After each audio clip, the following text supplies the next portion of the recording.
Good morning बच्चों। आज की वीडियो में अब तक हमने सारी मात्राएं सीख कर आ रहे, लेकिन हमारा अभी एक रह गई है ए, जहाँ पे हम दिख रहे अ के ऊपर है चंद्र बिंदु और उसका उच्चार अनुनासिक होता है। अनुनासिक यानी नाक, नाक में से हम उसका उच्चार कर पाते हैं। कि जैसे अब यहाँ पे मैंने कुछ अर्थपूर्ण शब्द यहाँ पे लिखे, आँच, गाँव, तो हम क्या करते हैं बोलते वक्त न, तो हमारे जो भी उच्चारण होता है उसके लिए हमें अपने नाक का उपयोग करना पड़ता है। बूंद, गाँव, आंच।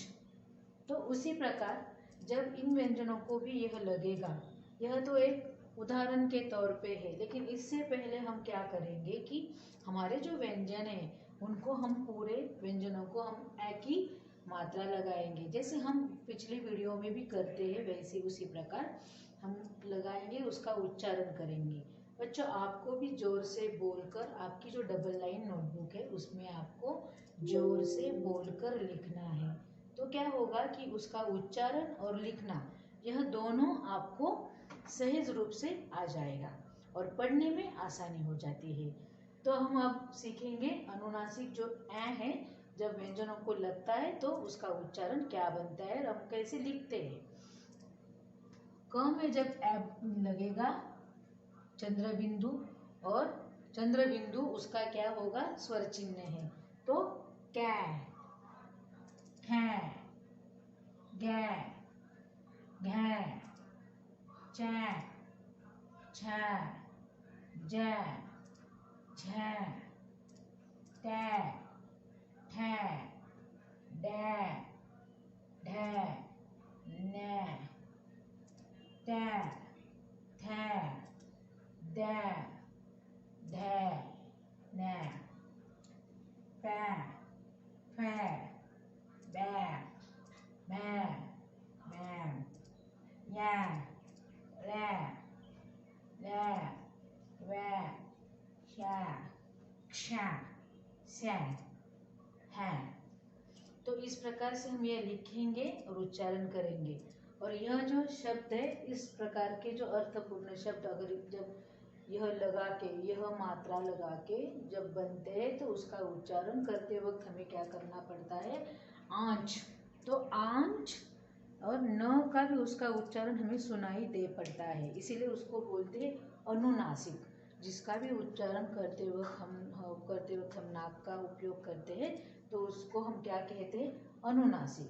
तो यह भी अनुनासिक ही है, लेकिन यह जो सेपरेट यह जो स्वर है वह अनुनासिक है।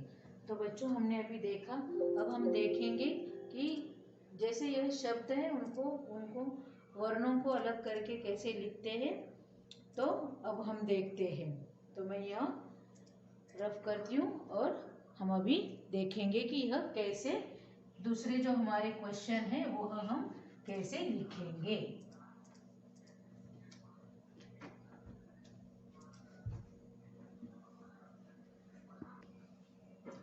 बच्चों अब हम देखेंगे हमारा जो अगला प्रश्न है आपके ज्ञान प्रवाह बुक में, वह हम कैसे करेंगे। हमने अभी देखे जो शब्द अर्थपूर्ण शब्द है, तो वह जो शब्द है वो किससे बने हुए हैं, अक्षरों से बने हुए हैं। और अक्षरों में कौन छिपा होता है, वर्ण छिपा होता है। वर्ण यानी कौन, जो स्वर है व्यंजन है वो मिलाकर जो मिलता है तो वह वर्ण होते हैं। तो पहले हम अब देखेंगे, पहला शब्द है हमारा अर्थपूर्ण आँच। आँच अगर बच्चों देखेंगे, हम यहाँ पे देख रहे पहले हम दो अक्षरों से वह बना हुआ है, पहले वह अक्षर जुदा कर लेंगे। पहला वाला है आ, दूसरा है च, आँच। तो जब हम देखेंगे आ की तरफ तो हम यह पाएंगे कि यह तो स्वर ही है, यह क्या है, स्वर ही है। तो स्वर को हम और ज़्यादा टुकड़ों में बांट नहीं सकते, तो इसीलिए हम उसी प्रकार लिख लेंगे, क्योंकि वह एक स्वर है, क्योंकि वह किसी में मिला हुआ नहीं है, वह एक खुद उसका पूर्ण रूप है, इसलिए उसको हम कहीं बांट नहीं सकते अभी, तो उसमें कोई है ही नहीं। तो आ जैसे है वैसे ही लिखेंगे, लेकिन यहाँ पे हम देख सकते हैं च, यह वर्ण व्यंजन हमें दिख रहा है। तो ये लेकिन वहाँ पे कोई स्वर चिन्ह नहीं, अगर कोई स्वर चिन्ह नहीं तो उसमें कौन मिला होता है, अ मिला हुआ होता है। तो हम यहाँ पे हल लिखेंगे और उसमें कौन दिखाएंगे, या हमें पता है कौन है दिखाएंगे, यानी हम यहाँ देखा है, हम यहाँ दिखाएंगे कि अ उसमें मिला हुआ है। तो उसी प्रकार आँच, तो क्या हो गया, स्वर को हम जुदा नहीं करते, स्वर जैसे वैसे हमको लिखना पड़ता है क्योंकि वह पूर्ण रूप है। और च यह व्यंजन है, कोई उसको स्वर चिन्ह नहीं, यानी उसका उसी में कौन है, ओ। उस प्रकार आँच यह हमने अलग करके लिख दिया। इसी का और इसका सेम उच्चारण बनता है आँच। फिर है बूंद। बूंद यह जो शब्द है, पहले हम अक्षरों को अलग कर लेंगे, 2 अक्षरों से बना हुआ है। पहला है बूंद।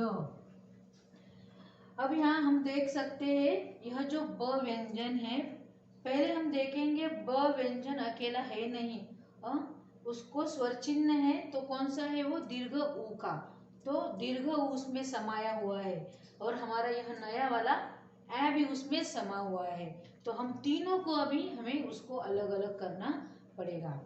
तो तीनों को यानी पहले तो ब हो गया, लेकिन उसमें कौन सा स्वर है, ऊ, यह वाला, और उसके ऊपर हम अनुनासिक लगा देंगे ब अधिक ऊ, और उसमें फिर द और कोई स्वर चिन्ह नहीं, यानी उसमें कौन मिला हुआ है, अ।